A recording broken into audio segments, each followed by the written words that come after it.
Bismillah, Assalamualaikum warahmatullahi wabarakatuh. Alhamdulillah, wassalatu wassalamu ala rasulillah, amma ba'du. Selamat siang, ya, teman-teman sekalian. Pada kesempatan ini, saya Sakti Putra Mardika izinkan untuk berbagi pengetahuan dan juga sharing terkait dengan materi teori-teori belajar ya. Ya, pada hari ini saya akan mempresentasikan 5 teori belajar yang telah saya susun dalam sebuah presentasi ini. Semoga nanti apa yang kita pelajari ini bisa memberikan sedikit manfaat pada kita dan juga bisa kita pahami dengan baik. Ya, langsung saja saya mulai. Saya izin untuk menonaktifkan kamera karena nanti akan saya full screen-kan untuk berbagai slide ini ya, insya Allah. Ya.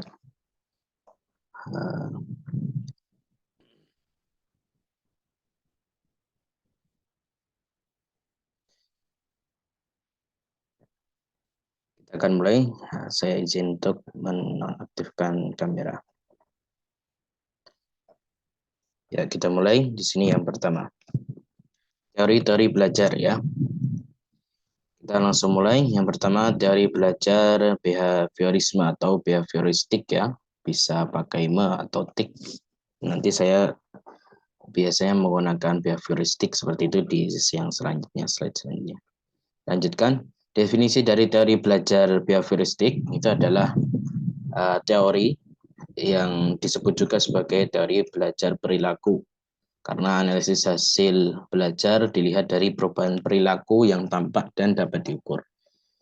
Berdasarkan teori ini, belajar merupakan perubahan perilaku manusia yang disebabkan oleh faktor lingkungannya. Pandangan teori behavioristik hanya ingin melihat bagaimana perilaku individu itu dikendalikan oleh faktor-faktor lingkungannya. Maka dalam teori ini, individu dipandang sebagai makhluk yang reaktif dan memberi respon terhadap lingkungan. Ya, nanti akan diperjelas lagi di slide selanjutnya. Ya, ini kenapa teori behavioristik disebut dengan teori stimulus respon ya. Teori behavioristik ini memandang seorang individu itu dikatakan telah belajar jika tampak dari yang perubahan tingkah laku. Jadi fokusnya adalah perubahan tingkah laku yang tampak. Perubahan tingkah laku ini itu disebabkan dari adanya stimulus dari lingkungan. Kalau kita lihat dalam pembelajarannya dari guru, kemudian individu tersebut bereaksi terhadap stimulus tersebut dengan memberikan respon. Contoh stimulus respon dalam pembelajaran nih. Guru memberikan materi belajar tentang sholat, mulai dari kewajiban sholat, syarat sholat, rukun sholat, sunnah sholat, dan tata cara sholat di beberapa pertemuan kelas. Itu adalah stimulus. Nanti responnya bagaimana? Sementara itu peserta didik memberikan reaksi terhadap apa yang telah dipelajari tersebut dan mampu melaksanakan sholat secara sah dan benar. Sehingga pada kemudian hari, hal tersebut menjadi kebiasaan yang rutin dia laksanakan.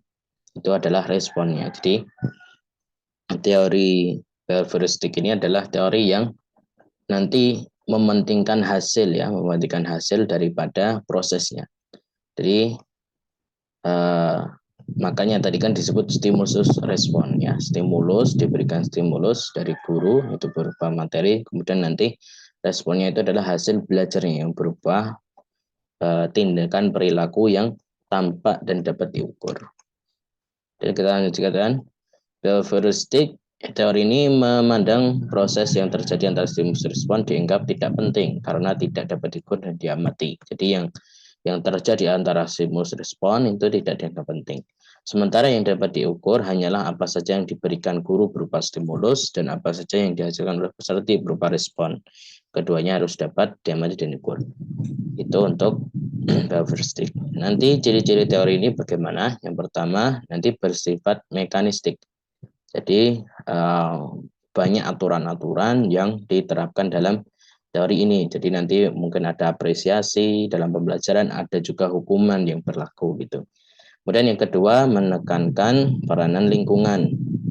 Kemudian yang ketiga, menekankan pentingnya latihan. Latihan itu penting di dalam teori ini ya. Kemudian yang keempat, mementingkan hasil yang diperoleh berupa perilaku yang diinginkan. Jadi ciri-ciri teori ini nanti jika diterapkan dalam sebuah pembelajaran seperti itu ya. Jadi nanti bersifat mekanistik, menekankan peranan dari lingkungan, menekankan pentingnya latihan, kemudian mementingkan hasil yang diperoleh berupa perilaku yang diinginkan. Ya, ini untuk implikasi teori dalam pembelajaran yang lebih konkret lagi. Setiap teori akan memberikan implikasi dalam komponen-komponen pelajaran, tak terluput juga teori behavioristik. Salah satu implikasinya, contoh-contohnya ini. Yang pertama, pengetahuan dalam teori behavioristik dipandang sebagai sesuatu yang objektif, tetap, dan tidak berubah. Maka belajar adalah memperoleh pengetahuan, sedangkan mengajar adalah memindahkan pengetahuan saja, sehingga nantinya diperoleh pengetahuan antara guru dan peserta didik itu sama. Jadi proses pembelajaran itu dipandang sebagai ya memindahkan transfer data, dan itu seperti copy paste gitulah, tidak ada perbedaannya. Yang kedua, pembelajaran akan berjalan sesuai dengan aturan dan skema yang ketat sebagaimana tadi ya, mekanistik tadi. Maka dalam pembelajaran terdapat pembiasaan dan disiplin yang menonjol. Yang ketiga, selain itu isi materi pembelajaran untuk teori ini nanti berjalan sesuai kurikulum secara ketat. Di aktivitas belajar lebih banyak didasarkan pada buku teks wajib, buku teks pegangan yang ada, ya, dengan penekanan pada keterampilan mengungkapkan kembali isi buku wajib tersebut. Kemudian evaluasinya nanti evaluasi pembelajaran menekankan pada respon pasif, keterampilan, dan menggunakan paper test. Jadi jawaban benar hanya satu apabila telah benar, dijawab benar berarti peserta didik telah berhasil menyelesaikan tugas belajarnya. Ini implikasi dalam pembelajaran. Kemudian teori yang kedua yaitu teori belajar kognitif. Apa itu ciri-cirinya, bagaimana implikasinya? Teori belajar kognitif adalah teori belajar yang memandang bahwa belajar adalah perubahan persepsi dan pemahaman yang tidak selalu dapat terlihat sebagai tingkah laku yang tampak. Jadi ini kebalikan dari behavioristik. Dia adalah menekankan pada perubahan persepsi dan pemahaman. Jadi apa-apa yang ada di otak ya, apa-apa yang ada di otak atau akal seperti itu. Jadi tidak berupa tingkah laku yang bisa tampak atau diukur. Dengan kata lain, teori ini memandang bahwa perubahan aspek pengetahuan atau kognitif sebagai hasil utama dari belajar. Itu yang paling poinnya. Teori belajar kognitif juga disebut juga teori belajar perspektual, karena kan mengandalkan perspektif, yaitu pengetahuan. Menurut teori ini, sebuah pengetahuan terbangun melalui interaksi yang berkesinambungan dengan lingkungan. Proses tersebut mengalir, tidak terpisah-pisah, dan menyeluruh. Cara kerja teori kognitif dalam pembelajaran ya. Ya, ini yang paling terkenal yaitu dari Piaget, yaitu menurut Piaget belajar terdiri dari 3 tahap: metode asimilasi, akomodasi, dan ekuilibrasi atau penyeimbangan. Asimilasi dalam proses adalah proses pengintegrasian informasi baru ke struktur kognitif yang sudah ada. Jadi informasi baru itu misalkan pengetahuan baru, kemudian disusun kepada kognitif atau pengetahuan yang sudah didapat sebelumnya. Jadi digabungkan seperti itu. Kemudian akomodasi. Akomodasi adalah proses penyelesaian struktur kognitif ke dalam situasi yang baru. Jadi nanti ketika peserta didik itu menghadapi suatu situasi yang baru, artinya misalkan dia telah belajar tentang misalkan nanti ada contohnya ini sebenarnya ya. Misalkan dia belajar sebelumnya dia sudah belajar tentang syarat sah sholat. Kemudian dia dapat informasi baru terkait rukun sholat. Ya, berarti kan syarat dan rukun sholat sudah dipelajari. Ya, penerimaan rukun sholat itu sebagai informasi baru itu adalah asimilasi tadi. Kemudian jika akomodasi, yaitu seperti ini. Akomodasi itu ketika siswa itu mau mengerjakan sholat. Mau mengerjakan sholat, itu kan yang dilakukan adalah memenuhi syarat sah sholat dulu. Mulai dari dia bertaharah, kemudian sudah masuk waktu sholat, kemudian bersih dari najis tempat, kemudian badan, kemudian pakaiannya, kemudian dan seterusnya ya, dan seterusnya dari syarat sholat. Kemudian setelah itu baru dia melaksanakan sholat. Melaksanakan sholat itu adalah masuk ke rukun sholat tadi. Rukun sholat tadi yang dia itu informasi baru tadi. Jadi dipraktekkan pada situasi seperti itu dia bisa mempraktekannya dengan baik dan benar. Gitu. Kemudian ekuilibrasi adalah penyesuaian kesinambungan antara asimilasi dan akomodasi. Nanti ada contoh yang mungkin lebih mudah ini. Misalkan asimilasi, mendapat pengetahuan perkalian dalam matematika setelah sebelumnya sudah mempelajari konsep penjumlahan. Ya, jadi dia sudah belajar penjumlahan, kemudian sekarang belajar perkalian. Itu namanya asimilasi. Kemudian akomodasi itu bagaimana? Dapat mengerjakan soal campuran berupa nanti ada penjumlahan dan perkalian dengan tepat. Yang soal perkalian ya digunakan kaidah-kaidah perkalian, rumus perkalian, bagaimana prinsipnya. Kemudian kalau yang penjumlahan ya digunakan yang penjumlahan gitu. Jadi bisa situasi baru itu maksudnya adalah ketika dia menemukan praktek di lapangan. Seperti itu. Kemudian ekuilibrasi itu adalah dapat memahami dengan baik perbedaan antara penjumlahan dan perkalian. Buktinya apa? Dia ketika menjelaskan itu tidak bingung, kemudian tidak terbata-bata saat menjelaskan, oh ini kalau ini penjumlahan, ini pengurangan, atau penjumlahan ini perkalian ya, seperti itu. Kemudian prinsip teori kognitif alias teori perseptual ini nama lainnya tadi ya. Dalam teori kognitif, belajar dipandang sebagai usaha untuk mengerti dan memahami sesuatu. Usaha tersebut dilakukan secara aktif oleh peserta didik melalui kegiatan mencari pengalaman, memecahkan masalah, mencari informasi, dan lain-lain.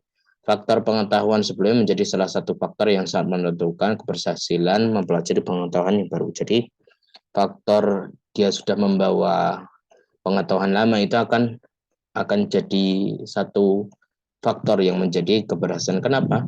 Kalau dia belum paham pengetahuan sebelumnya, maka nanti ketika menerima pengetahuan setelahnya yang baru ini akan kesulitan, ya, akan kesulitan untuk nanti membedakan, kemudian mengidentifikasi kalau ini itu misalkan tadi penjumlahan, kalau ini itu perkaliannya seperti itu. Ya, dari belajar kognitif ini lebih mementingkan proses belajar daripada hasil. Ya, para penganut aliran ini mengatakan bahwa belajar tidak hanya terkait dengan stimulus respon. Jadi tidak hanya dikasih stimulus terus nanti hasilnya harus perubahan perilaku. Nah, tapi nanti ada hal-hal lain yang terkait dengan proses belajar itu sendiri. Contohnya yaitu akan tetapi belajar dalam teori ini merupakan aktivitas melibatkan proses berpikir yang sangat kompleks. Ya, ini tadi tidak hanya belajar terus nanti bisa dalam praktek yang tampak seperti itu, tapi juga melibatkan yang namanya proses berpikir seperti itu yang sangat kompleks. Teori ini berpandangan bahwa belajar merupakan suatu proses internal yang mencakup ingatan, retensi, kemudian pengolahan informasi, emosi, dan aspek kejiwaan. Proses belajar terjadi antara lain mencakup pengaturan stimulus yang diterima dan penyesuaian dengan struktur kognitif yang sudah dimiliki dan terbentuk dalam pikiran seseorang berdasarkan pemahaman dan pengalaman sebelumnya. Jadi tidak hanya nanti stimulus respon saja, stimulus kemudian ada hal yang tampak berubah dalam dirinya, ya, dalam perilakunya. Tidak hanya seperti itu, tapi juga melibatkan yang namanya proses tadi asimilasi, akomodasi, dan penyeimbangan tadi dalam pikirannya. Menanggapi suatu informasi baru atau pengetahuan baru itu seperti itu. Kalau di teori kognitif ini. Implikasi teori dalam teori kognitif dan pembelajaran. Hakikat pembelajaran dalam teori kognitif digambarkan sebagai suatu aktivitas belajar yang berkaitan dengan penataan informasi, reorganisasi perseptual, dan proses internal. Tadi ya. Kemudian pembelajaran nantinya tidak bersifat mekanistik yang ketat sebagaimana akan tetapi akan mengkomponen kebebasan dan keterlibatan peserta didik secara aktif. Ciri-ciri pembelajaran teori kognitif diantaranya keterlibatan peserta didik secara aktif dalam belajar amat diperhatikan ya, ini mungkin kurang ini. Yang kedua, untuk menarik minat peserta didik dilakukan apersepsi dalam pembelajaran karena kan tadi salah satu faktor yang penting dalam pembelajaran dengan teori kognitif ini adalah nanti pengetahuan yang lalu itu harus dimanfaatkan, harus di cross check apakah sudah benar atau sudah utuh atau sudah baik atau belum. Maka diperlukan apersepsi yaitu dengan mengingatkan kembali apa yang sudah dipelajari oleh peserta didik sebelum mendapat informasi atau pengetahuan baru. Yang ketiga, belajar memahami akan lebih bermakna daripada sekedar menghafal. Kemudian yang keempat, adanya perbedaan individual pada diri peserta didik perlu diperhatikan karena merupakan salah satu faktor keberhasilan belajar. Jadi perbedaan individual di teori kognitif ini juga diperhatikan. Tidak hanya kita sekedar transfer data sebagaimana di behavioristik seperti itu, tidak memandang dia itu pengetahuan sebelumnya itu bagaimana, kemudian perbedaan individualnya bagaimana dari setiap peserta didik dan seterusnya. Kemudian yang kelima, pembelajaran disusun dengan pola tertentu dari sederhana ke kompleks. Jadi belajar dari sederhana kemudian kompleks, karena kan tadi ya, yaitu ada asimilasi, yaitu menambah puzzle kognitif yang sudah dia diterima sebelumnya. Dan kita beranjak ke teori belajar konstruktivistik atau konstruktivisme. Nah, seperti itu. Apa itu, kemudian teorinya, kemudian bagaimana implikasinya. Definisinya dulu, yaitu teori belajar konstruktivistik memandang belajar sebagai proses pembentukan konstruksi pengetahuan oleh peserta didik itu sendiri. Jadi sebagaimana namanya konstruksi, konstruktivistik, yaitu belajar itu adalah mengkonstruksi pengetahuan dari diri peserta didik itu sendiri. Oleh karena pada pembelajaran ini nanti peserta didik itu harus aktif berpikir, menyusun konsep dan memberi makna tentang hal-hal yang sedang dipelajari. Sedangkan peran guru yaitu membantu agar proses pengkonstruksian tadi pengetahuan oleh peserta didik itu berjalan lancar. Guru tidak mentransfer pengetahuan yang telah dimilikinya, melainkan membantu peserta didik untuk membentuk pengetahuannya sendiri dengan memotivasinya, kemudian sampai dia itu dapat membentuk pengetahuan dengan baik. Tahapan dalam belajar konstruktivistik ini ada yang menjelaskan, yaitu Trevor dan Oldham itu menerangkan bahasanya beberapa ciri-ciri berupa tahapan belajar dengan teori ini. Yang pertama ada tahap orientasi. Nanti peserta didik itu diberi kesempatan untuk mengembangkan motivasi dalam mempelajari suatu topik dengan memberikan kesempatan melakukan observasi. Seperti itu ya. Jadi peserta itu dibebaskan mau belajar apa, seperti itu, mau mengkonstruksikan pengetahuan apa.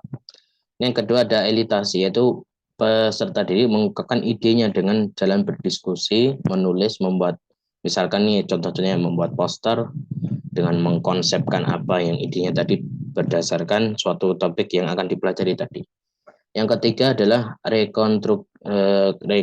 restrukturisasi ide, membuat ide itu jadi suatu struktur, itu klarifikasi ide dengan ide orang lain, dengan bertukar pendapat, membangun ide baru, atau mengevaluasi ide baru, jadi direkonstruksi secara baik.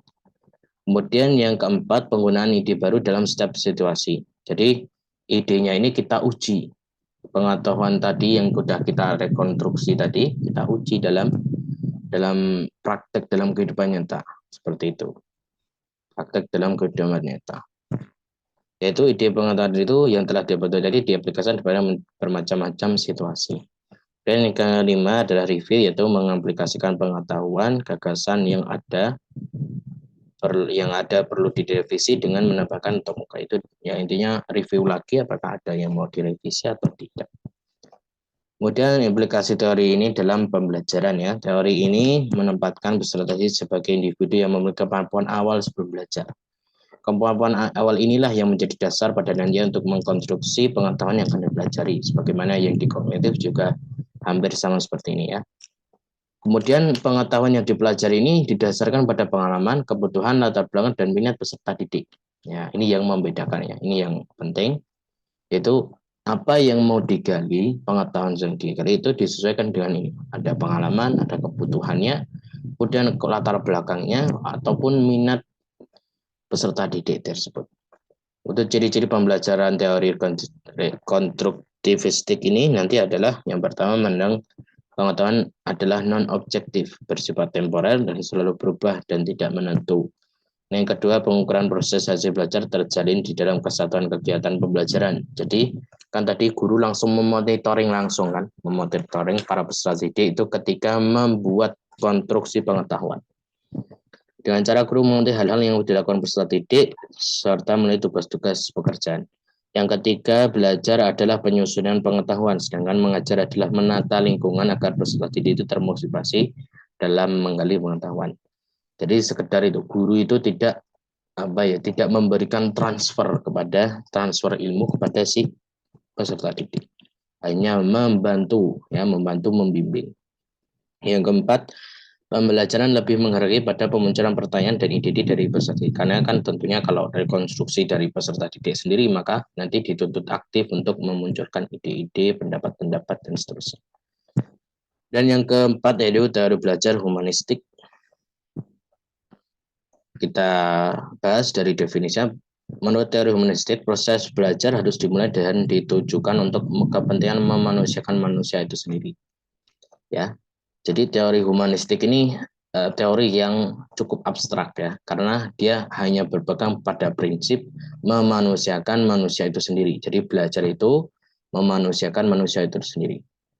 Entah nanti apa caranya, cara pembelajaran, model, strategi, ataupun nanti teorinya, bahkan teorinya belajar itu yang digunakan apa, ya. Nanti jika itu cocok pada tujuan pembelajaran atau materi yang akan dicapai, maka itu sah-sah saja. Ya. Oleh sebab itu, teori belajar ini sifatnya lebih abstrak dan lebih mendekati bidang kajian filsafat, bukan teori belajar seperti itu. Atau teori kepribadian dan psikoterapi pada bidang kajian psikologi belajar. Jadi dia di sini memang tidak ada teori yang mutlak harus menggunakan ini, karena dia kan hanya berpegang pada prinsip intinya memanusiakan manusia, entah apa nanti wasilahnya untuk mencapai pengetahuan itu dengan teori belajar yang mana itu nanti yang penting tadi ya berdasarkan prinsip tadi. Teori humanistik sangat mementingkan isi yang dipelajari daripada proses belajar itu sendiri. Teori belajar ini lebih banyak berbicara tentang konsep pendidikan untuk membentuk manusia yang dicita-citakan, serta tentang proses belajar dalam bentuknya yang paling ideal. Nah, seperti itu.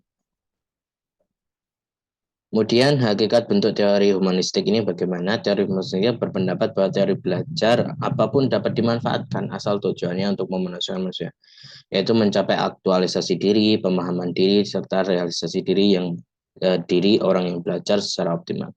Hal ini menjadikan teori ini bersifat sangat elektik, yaitu bisa menggabungkan mana saja, bisa memakai ini atau bahkan menggabungkan lagi. Maka boleh jadi dalam penerapannya nanti akan menggabungkan berbagai teori belajar yang ada. Yang penting tujuannya tercapai, yaitu tadi apa? Memanusiakan manusia yang berupa aktualisasi diri, pemahaman diri atau realisasi diri orang yang belajar secara optimal itu.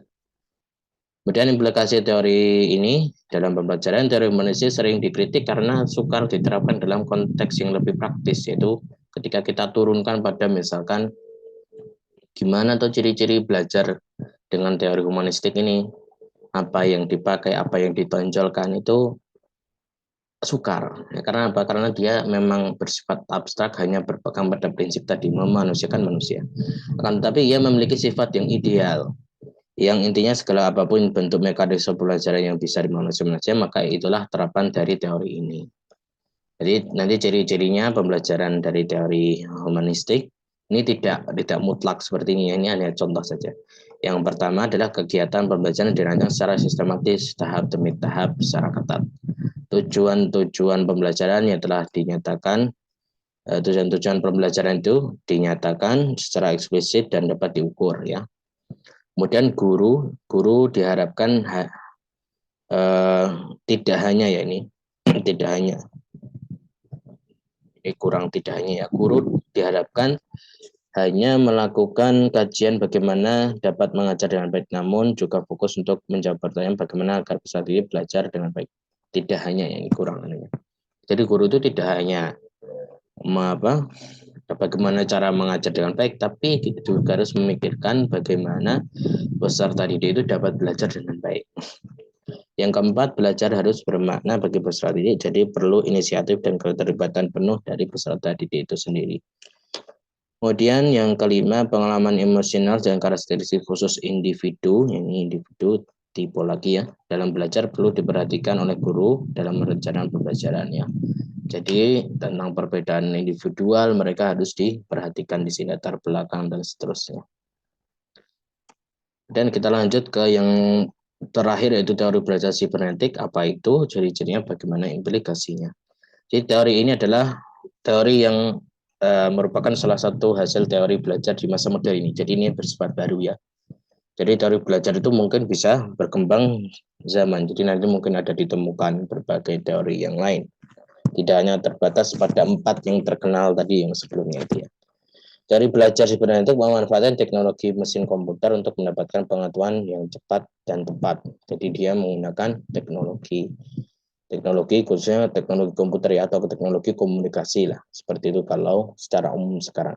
Teori belajar ini menganggap bahwa sistem teknologi komputasi tidak hanya dapat digunakan untuk mengolah data, membuat database, presentasi, dan alat komunikasi, tapi dapat juga digunakan sebagai suatu alat untuk memancing dan meningkatkan kemampuan pemecahan masalah pada peserta didik untuk menciptakan dan membangun pengetahuan baru pada peserta didik. Jadi bisa digunakan untuk membantu peserta didik dalam meningkatkan pengetahuan atau memecahkan masalah. Dalam teori ini belajar adalah pengolahan informasi. Ya, proses belajar memegang peranan penting, namun yang lebih penting adalah pengolahan sistem informasi, yaitu pengetahuan.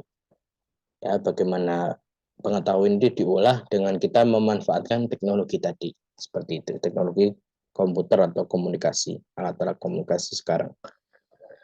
Hakikat teori ini adalah teori belajar sibernetiknya yang terpenting adalah sistem informasi atau sistem pengetahuan yang akan dipelajari. Dari apa yang akan dipelajari belajar. Sedangkan bagaimana proses belajar akan berlangsung dan sangat ditentukan oleh sistem informasi atau pengetahuan tadi.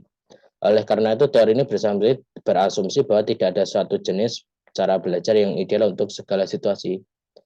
Jadi mungkin saja satu orang itu belajar dengan cara A, dengan apa materi yang sama. Kemudian orang B itu dengan cara belajar yang B, cara belajar yang lain untuk memahami materi yang sama. Seperti itu.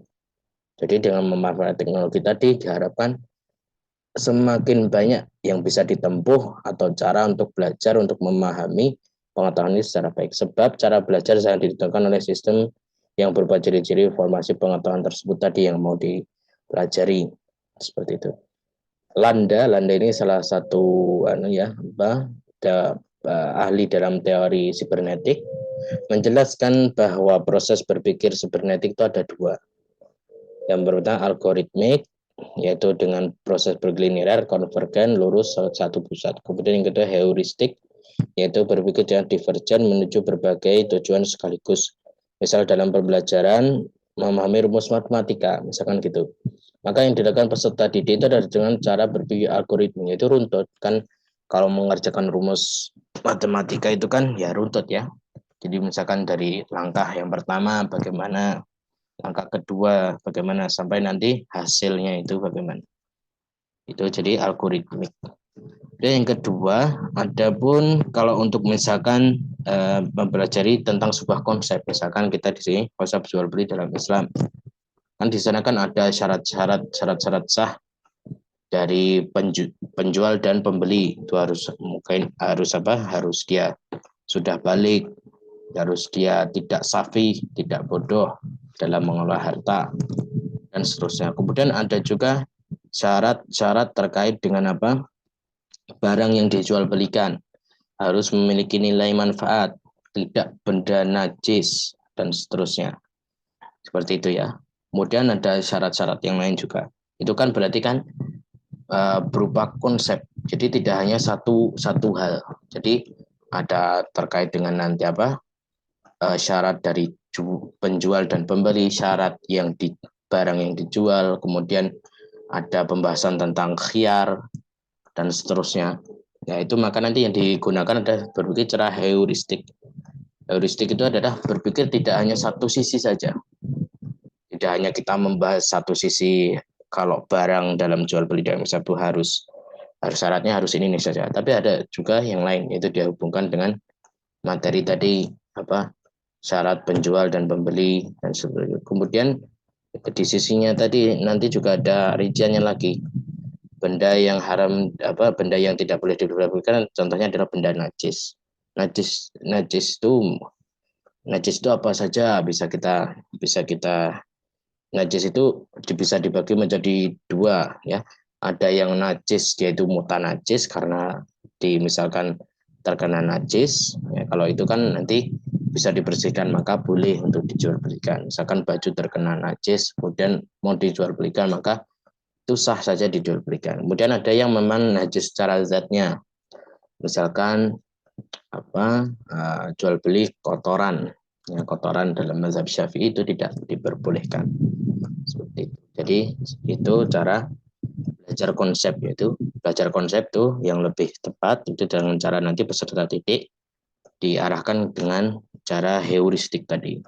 Jadi tidak ada satu sudut yang dipelajari. Dan aplikasi teori sibernetik dalam pembelajaran ini ada beberapa. Yang pertama, memanfaatkan teknologi komunikasi modern dalam pembelajaran. Yang pertama. Kemudian ya bisa banyak, ya, bisa melalui internet, ya, Google kan banyak sekali apa, aplikasi, ya, ada Google Doc, ada Google Classroom, ada Google Meet, ada Google dan seterusnya. Itu kan ada banyak sekali. Dan metode dan strategi pembelajaran dirancang sesuai dengan ciri-ciri pengetahuan yang akan dipelajari. Dan yang ketiga, cara belajar dapat bervariasi disesuaikan dengan kecocokan dari individu. Individu ini kalau paham materi ini dengan cara ini, kalau yang B dengan cara ini. Dan juga dengan kecocokan materi. Materi ini bisa kita pahami melalui apa saja, metodenya yang paling mudah, yang paling cocok, nah itu bisa disesuaikan dengan itu. Ya, mungkin ini dulu dari saya. Terima kasih atas perhatian dan semoga apa yang sedikit ini bisa bermanfaat. Saya akhiri, ya. Terima kasih. Saya akhiri. Jika ada kurang lebihnya mohon maaf, dan kesalahan saya mohon maaf sebesar-besarnya. Kita akhiri dengan ada kafaratul majelis. Subhanakallahumma wa bihamdika asyhadu an la ilaha illa anta astaghfiruka wa atubu ilaik. Terima kasih. Wassalamualaikum warahmatullahi wabarakatuh.